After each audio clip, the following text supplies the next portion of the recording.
Hi everybody and welcome. Today I have the Sony speaker and I'm going to tell you how you can easily add this speaker to your application.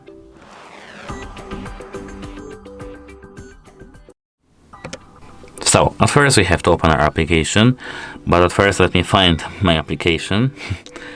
That's because I do have a lot of applications. Here we are in the Sony SoundConnect application. If you want to know how to install this application, check our channel because we have a video for that.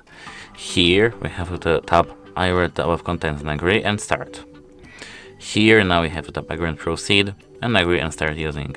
Here we have to tap OK, and now we have to allow our application, which is called Sony SoundConnect, to find, connect to, and determine the relative position of nearby devices.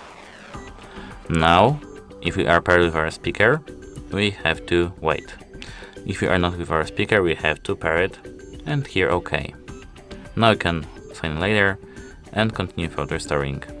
Here we have some tips, don't mind them. And that's it, hope it helps you and goodbye.